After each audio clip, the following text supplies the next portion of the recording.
नमस्कार विद्यार्थियों, श्रीमती मौरी देवी तापड़िया कन्या महाविद्यालय जसवंतगढ़ के YouTube चैनल पर मैं आपका हार्दिक स्वागत करता हूं। मैं प्रवक्ता चंद्र प्रकाश गुर्जर आपको इतिहास विषय का अध्ययन कराऊंगा। तो आज हम इतिहास विषय के दौरान क्या पढ़ने जा रहे हैं, सबसे पहले मैं आपको ये बताता हूं। BA द्वितीय वर्ष के छात्रों के लिए जो वैकल्पिक विषय है इतिहास, उसका हम अध्ययन कराएंगे और उसमें एक पुस्तक है अपने मध्यकालीन भारत का इतिहास। मध्यकालीन भारत का इतिहास है, उसमें 1206 ईस्वी से लेके 1740 ईस्वी के घटनाक्रम को सम्मिलित किया गया है और 1206 ईस्वी से लेकर 1740 ईस्वी के दौरान जो भी घटनाएं घटित हुई है उसका अध्ययन BA द्वितीय वर्ष के छात्रों को करना होगा। अब मध्यकालीन भारत का इतिहास की बात करते हैं तो मध्यकालीन भारत के इतिहास की शुरुआत होती है 1206 ईस्वी से और मध्यकालीन भारत का इतिहास की शुरुआत को हमें जानने के लिए थोड़ा सा पीछे चलना पड़ेगा और उसमें थोड़े उस घटनाक्रम को थोड़ा जानना जरूरी है। उस घटनाक्रम को हम साथ लेते हुए और मध्यकालीन भारत का इतिहास का अध्ययन करेंगे। तो मध्यकालीन भारत के दौरान दिल्ली सल्तनत की स्थापना होती है और दिल्ली सल्तनत की स्थापना का सुदृढ़ीकरण और सशक्तिकरण, मतलब उस सत्ता को पुनर्स्थापित सत्ता को मजबूती के साथ स्थापित कैसे किया जाता है, वो सशक्तिकरण, उसको मजबूत कैसे बढ़ाया गया। दिल्ली सल्तनत की स्थापना होगी लेकिन दिल्ली सल्तनत की जड़ें कितनी गहरी है, इसको जड़ों को कितना गहरा बिठाया गया, उसे ही सशक्तिकरण कहते हैं। और किस शासक ने सशक्तिकरण में अपना योगदान दिया। तो हम आज है दिल्ली सल्तनत का समय है, जो दिल्ली सल्तनत का कार्यकाल सशक्तिकरण का समय है 1206 से 1290 ईस्वी। इसको आप 1290 ईस्वी समझेंगे, 1206 के बाद मैंने 90 लिखा है तो इसका मतलब 1290 ईस्वी। और मुख्यतः दिल्ली सल्तनत का पूरा कार्यकाल कितना रहता है। दिल्ली सल्तनत रहती है अपने 1206 ईस्वी से लेकर 1526 ईस्वी तक। आपने कहीं पढ़ा होगा, आपको याद होगा कि 1526 ईस्वी के दौरान क्या घटना घटित होती है, आप सभी को पता होगा। नहीं पढ़ा होगा तो मैं बताता हूँ। 1526 ईस्वी में मुगल साम्राज्य की स्थापना होती है। मुगल साम्राज्य की स्थापना होती है और 1206 से ईस्वी से लेकर मुगल साम्राज्य की स्थापना का जो समय है उसे दिल्ली सल्तनत काल कहा जाता है, उसे ही सल्तनत काल कहा जाता है। मुगल साम्राज्य की स्थापना अपने आगे जो अध्ययन करेंगे उसमें भी आएगी। और मुगल साम्राज्य की स्थापना आप सभी को पता होगा कि किसने की थी।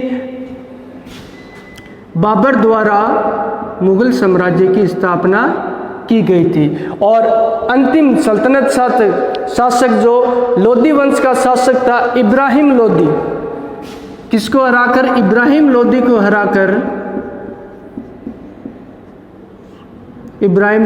हराकर दिल्ली सल्तनत की स्थापना की थी 1526 ईस्वी में। इनके मध्य एक युद्ध हुआ था, वो भी आपको ध्यान में होगा, पानीपत का प्रथम युद्ध, जिसे कहते हैं पानीपत का युद्ध कहा जाता है। पानीपत का युद्ध, पानीपत का युद्ध, ये लड़ाई किसके मध्य हुई थी? ये बाबर और इब्राहिम लोधी के मध्य हुई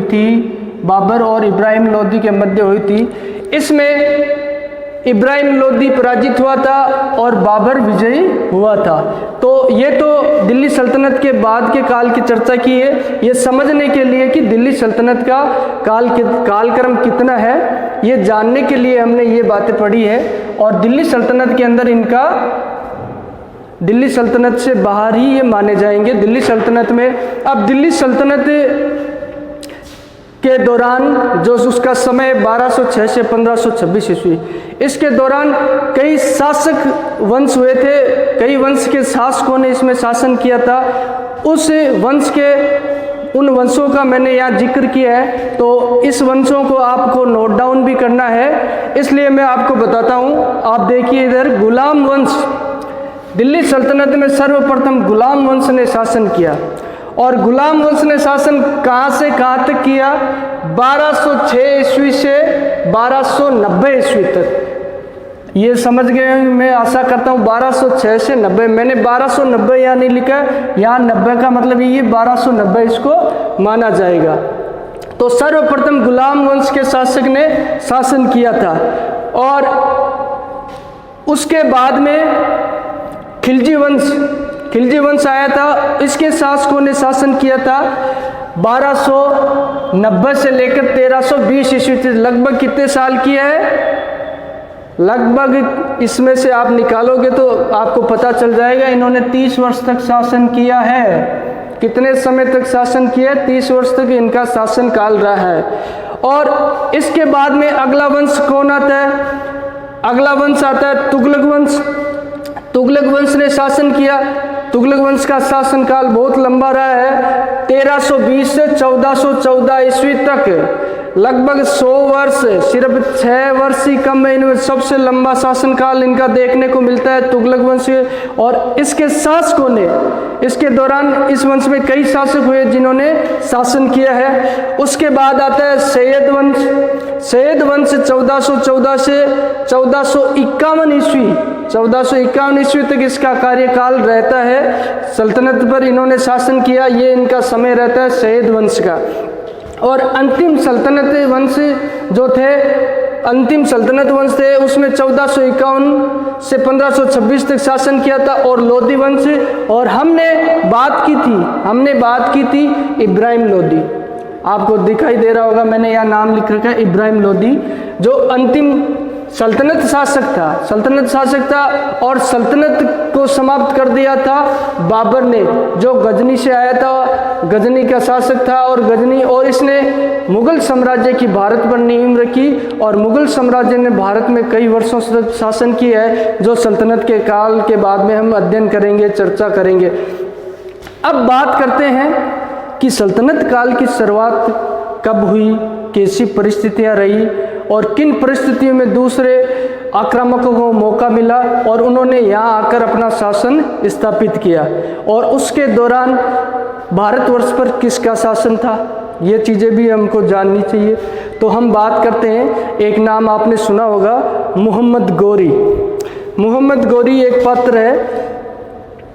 ये इसका पूरा नाम मुइजुद्दीन मोहम्मद बिन शाम है। आप इसको नोट डाउन भी कर लेना ताकि आपको रूपरेखा इसकी समझ में आ जाए कि हम क्या पढ़ने वाले हैं और क्या चीज़ें हमारे लिए ज़रूरी है, किन वंशों का कालक्रम क्या रहा है, ये सब चीज़ें आपको लिखनी है।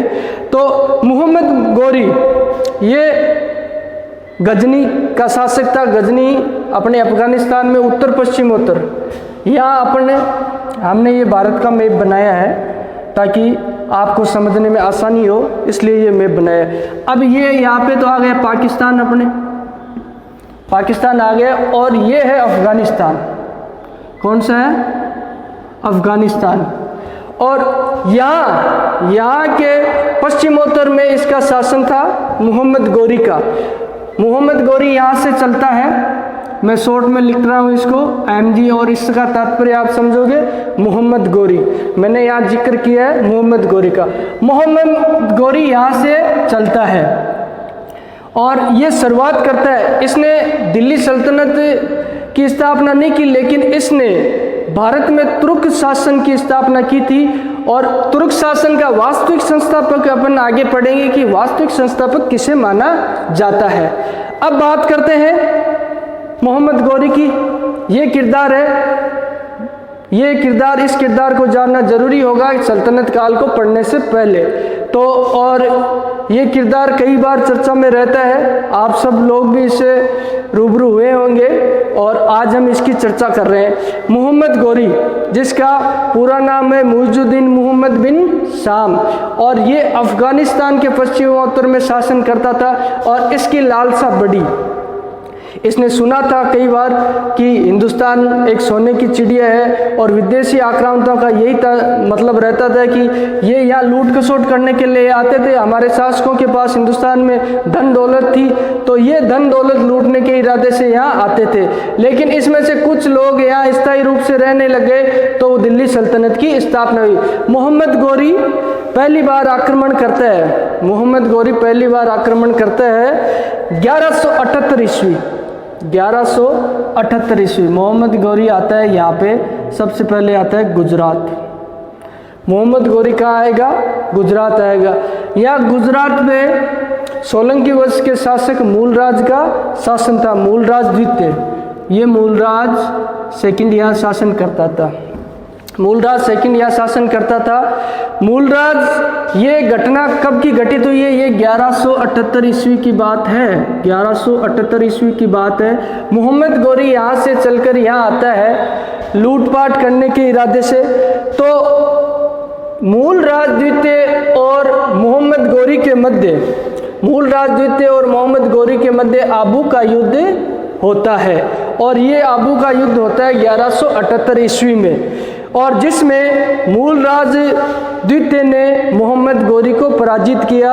आप देख रहे होंगे मैंने ये नाम लिखे, इसे एमजी से आप समझोगे मोहम्मद गोरी, मैंने शॉर्ट लिखा है, और ये मूलराज द्वितीय। और इन दोनों के बीच संघर्ष होता है, यानी इनकी तलवारें, ये तलवार सी दिखाई दे रही है, इन दोनों के मध्य युद्ध होता है, इसका तात्पर्य। और इसमें विजयी कौन होता है? मूलराज द्वितीय। ये मोहम्मद गोरी का प्रयास था और उसे असफलता मिली, लेकिन मोहम्मद गोरी ने प्रयास छोड़ा नहीं और प्रयास करता रहा। अब गजनी में एक बात मैं और बताता हूँ, मोहम्मद गोरी का जो वंश था संसबनी वंश कहा जाता है। मोहम्मद गोरी किस वंश का शासक था? अगर कहीं आपसे पूछ लिया जाए, कहीं क्वेश्चन आए, और ये जो अपन पढ़ रहे हैं ये आप इसी बेस पर्पज से मत लीजिए कि हमें ये अपने BA द्वितीय वर्ष का परिणाम परीक्षा है वो पास करनी है। ये आपको आगे और भी कंपटीशन वगैरह प्रतियोगिता परीक्षा में भी सामान्य रूप से काम आएगी। और आपके अलावा भी अगर कोई आपके घर में प्रतियोगिता परीक्षा की तैयारी कर रहा है तो अगर वो भी इन वीडियोज़ को देखेंगे तो उनके लिए भी ये सहायक होगा। तो अपन बात करते हैं संसबनी वंश। अब संसबनी वंश है, इसका शासक था मोहम्मद गोरी, ये बात होगी अपने। अब एक जाना माना युद्ध है और बहुत ही चर्चित युद्ध है, मैं आशा करता हूँ आप सबको पता होगा, जो तराइन का युद्ध है। तराइन का युद्ध ये आप सभी को पता होगा 1191 ईस्वी में, 1191 ईस्वी में तराइन का युद्ध होता है। ये तराइन का प्रथम युद्ध है। तराइन का युद्ध 1191 ईस्वी में होता है। पृथ्वीराज चौहान तृतीय नाम सुना होगा आपने, बहुत ही ओजस्वी और वीर योद्धा रहे हैं और शासक रहे हैं। पृथ्वीराज चौहान का अपने राजस्थान में अजमेर में ही शासन था और उन्होंने दिल्ली तक अपनी सत्ता कायम की थी। और संयोगिता पृथ्वीराज का वो वाकया भी आपने सुन रखा होगा। तो पृथ्वीराज चौहान यह सबसे शीर्ष नेतृत्व के शासक होते हैं हिंदुस्तान में। और उसी समय के दौरान मोहम्मद गोरी का आक्रमण होता है, तराइन का प्रथम युद्ध होता है। तो तराइन का प्रथम युद्ध अपन बात करते हैं किस किस के मध्य होता है। तो तराइन का प्रथम युद्ध होता है मोहम्मद गोरी और पृथ्वीराज चौहान के मध्य। मोहम्मद गोरी और ये युद्ध का निशान है, आप लोग समझ जाएंगे। और पृथ्वीराज चौहान, पीसी पृथ्वीराज, इसे समझोगे पृथ्वीराज चौहान। और ये तृतीय था, ये भी आपको ध्यान रखना है। ये कौन सा था? पृथ्वीराज चौहान तृतीय था। और इसको आजान बाहु भी कहा जाता है। आजान बाहु का मतलब होता है जिसके हाथ घुटनों तक हो, घुटनों से लंबे हो, उसे आजान बाहु कहा जाता है। तो मोहम्मद गोरी का आक्रमण होता है 1191 ईस्वी में। तो इस युद्ध में मोहम्मद गोरी के दांत खट्टे कर दिए पृथ्वीराज चौहान ने और मोहम्मद गोरी की पराजय हुई। तो उसके पश्चात क्या होता है, इन्होंने पृथ्वीराज चौहान ने जश्न मनाया और ये भोग विलास मौज मस्ती में डूब गया कि हमने दुश्मन को पराजित कर दिया है। लेकिन दुश्मन ने फिर भी हार नहीं मानी, और दुश्मन ने दूसरी बार आक्रमण किया 1192 ईस्वी में। उस वक्त भी यहाँ का शीर्ष शासक पृथ्वीराज चौहान ही था। तो अब यहाँ होता है तराइन का द्वितीय युद्ध। तराइन का द्वितीय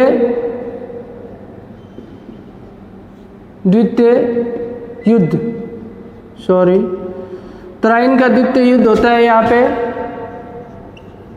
इसमें क्या होता है, इस युद्ध में क्या होता है, मोहम्मद गौरी और पृथ्वीराज चौहान के मध्य ये युद्ध होता है। तो पृथ्वीराज चौहान यहाँ निसंकोच था, वो सोच रहा था कि मैंने पहली बार भी उसको हरा दिया तो दूसरी बार मैं उसको क्या समझूं। और जब मोहम्मद गौरी पृथ्वीराज चौहान के पास बुलावा भेजता है, अपने दूत को कहता है कि मेरी अधीनता स्वीकार कर लो, तो पृथ्वीराज चौहान कहता है कि आपकी ये हिम्मत कहाँ से हुई, मैं आपकी अधीनता स्वीकार कैसे करूँगा, मैंने तो आपको एक बार पराजित किया है। और इसने दूत भेजकर, कहते हैं इसने छल कपट का भी सहारा लिया। मोहम्मद गौरी ने दूत भेजकर सुलह के लिए, संधि के लिए उसने प्रस्ताव रखा और पीछे से आक्रमण किया। तो उस आक्रमण में पृथ्वीराज चौहान तृतीय की पराजय हुई और भारत में तुर्क शासन की स्थापना का ये दौर शुरू हुआ। जो तुर्की वंश है उसकी स्थापना का दौर शुरू हुआ। अब बात करते हैं अपन मोहम्मद गौरी ने जो यहाँ तुर्क सल्तनत की जो स्थापना की नींव रखी। अब सल्तनत का सुदृढ़ीकरण बाद में होता है, लेकिन तुर्क शासन की नींव मोहम्मद गौरी रख देता है। मोहम्मद गौरी के जीवन के बारे में भी हमें जानना बहुत ज़रूरी है। और ये बात है, मोहम्मद गौरी का अंत होता है 1206 ईस्वी में। मोहम्मद गौरी का अंत होता है 1206 ईस्वी में।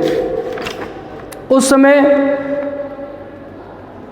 समय आपको ध्यान रखना होगा कि तराइन का द्वितीय युद्ध होने के बाद की बात है। एक बात मैं बताना भूल गया आपको, इसमें तराइन के द्वितीय युद्ध में खांडेराव सेनापति था।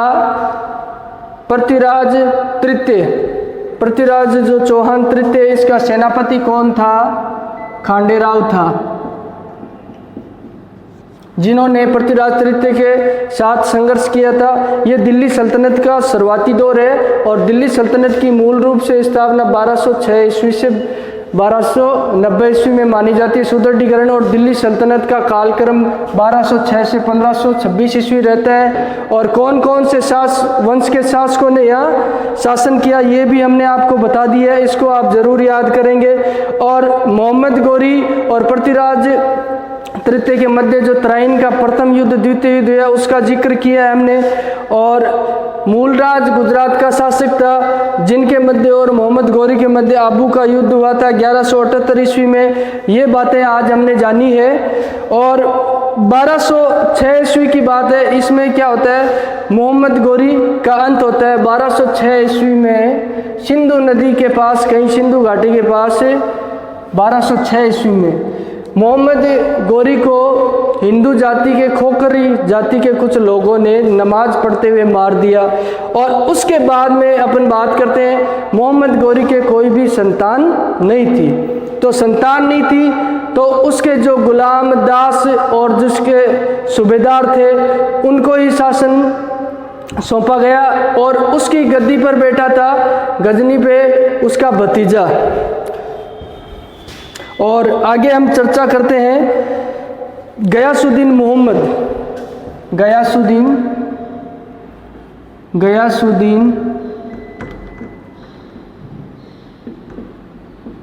मोहम्मद। ये गौर की गद्दी पे बैठा था अफगानिस्तान में, जहाँ के ये मूल शासक थे, जहाँ इनका मूल शासन था। यहाँ पे ये भतीजा है मोहम्मद गौरी का जो अयोग्य शासक था। और उस के काल के दौरान ही अब भारत में उसके जो नियुक्त सूबेदार और दास थे उनमें से एक था कुतुबुद्दीन ऐबक। कुतुबुद्दीन ऐबक की बात करेंगे हम आने वाली क्लास में, और जिसने ही दिल्ली सल्तनत की स्थापना और सुदृढ़ीकरण किया था। ये इसका एक गुलाम था जिसने 1206 से 1210 तक शासन किया था कुतुबुद्दीन ऐबक ने। और उसी के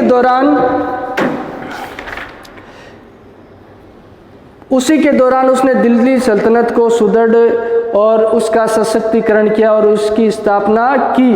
तो हमें क्या देखा आज कि भारत में तुर्क शासन की स्थापना का श्रेय तो जाता है मोहम्मद गोरी को, और तुर्की शासन का वास्तविक संस्थापक माना जाएगा कुतुबुद्दीन ऐबक। मैं उम्मीद करता हूं कि जो मैंने आज पढ़ाया है वो आज को आपको अच्छी तरह से समझ में आया, आत्मसात किया आपने। और ये थोड़ी क्या है, जो दिल्ली सल्तनत का पार्ट है, मिडाइवल जो हिस्ट्री है, मध्यकालीन भारत का इतिहास है, उसमें ये थोड़े नाम है जो विद्यार्थियों के अजीब से लगते हैं, अटपटे से लगते हैं, लेकिन जैसे जैसे आपका इन नामों से परिचय होगा ये चीज़ें आपको समझ में आने लग जाएगी। तो आज इनको आप नोट डाउन करोगे और इन वंश का कालक्रम है ये याद करोगे, और ये बाकी जो आगे की क्लास हम देखते रहेंगे।